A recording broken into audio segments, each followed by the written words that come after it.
really angry. Again, they're dealing with, 100,000, they keep saying? A little over 100,000 illegal aliens. Try 5 million.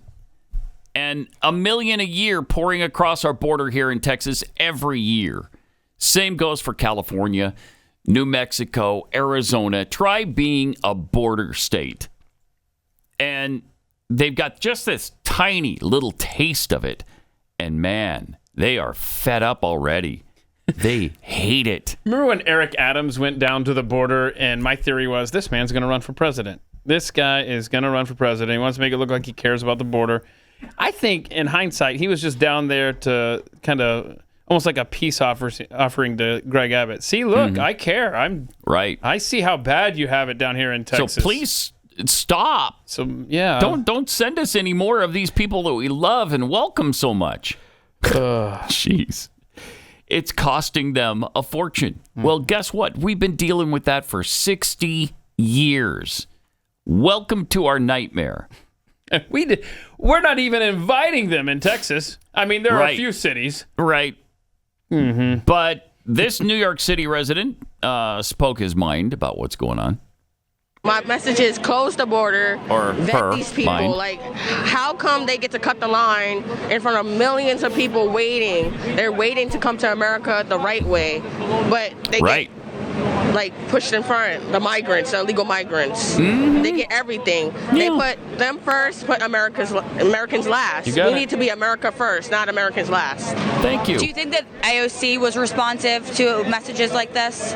No, she cut her little press conference early because of us. She kept on talking the same thing. Housing for migrants, work for migrants. But what about our homeless veterans? What about our homeless Americans? Right. She puts the migrants first, us last. That is so great. Thank you for noticing. Yeah, just remember that in November. Yeah, right. They wouldn't have noticed, by the way, had Greg Abbott not started this. The busing people to the Northeast has been one of the most successful political moves of all time. Mm-hmm. And it's one of the reasons I cut him some slack on the other stuff. I mean, this is brilliant. It has woken up the Northeast corridor to what's going on here in at the border.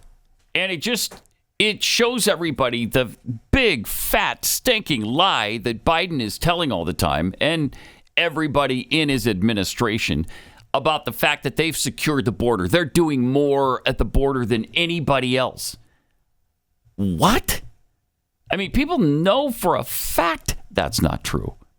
And yet they're still saying it. They still have the guts to say it. And it's not just New York. You want to play this other guy, though? You yeah. Play this other is guy. there another guy? I love this guy. Let's play clip 8. All right. Clip 8. Yeah, okay. I will say, too, we're live on air, so, but, So what do you think about what the mayor's doing, and what should the president and the White House be doing? This is up to us.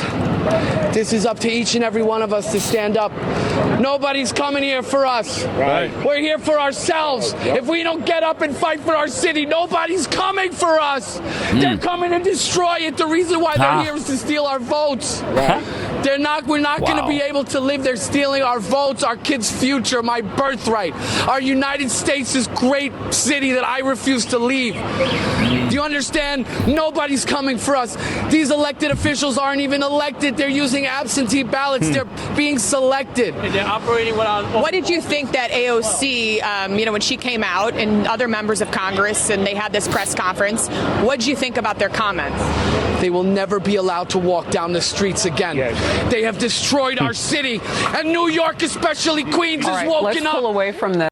Whoa! Wow! Why all right, let's pull away from this. He's just too angry. I don't like what he's saying. Let's just pull away not listen to that. Harris Faulkner. I don't want to pull away from that. I want to hear more. Wow. Okay. Incredible. All right. Then you know what? Then I'm sure that come November, New York City, going to be just a red wave, right? No. And it's not going to. It should. I mean, listen to how fed up they are. And they've been dealing with it for, has it been a year even? Has it even been a year? I don't think so. They've had 6 or 7 or 8 or 9 months of it. And listen to how fed up they are already. I wonder if there's a way to keep the illegals from getting all the way to New York City. Is there something that maybe could stop them from crossing in just to begin with into the nation itself? Anything come to mind? A plan? Come on. Everyone's like, hey, you don't have a solution. No. Well, now's your chance. You don't have anything? Nothing comes to mind. Nothing comes to mind. Well, I mean, because you wouldn't want to put up a wall. That would be unneighborly, right? That would be mean. Right. That would almost be like, I don't know, you're protecting your territory. It's almost like an that. invasion. Almost like that. Yeah. Yeah, and he will not. Okay, it has been a year. He started it in August. Okay, it's been barely a year, just slightly over, and they can't handle it. Cannot handle it. And Biden still is committed to not building the wall. In fact, they're selling the materials that we were using to build it.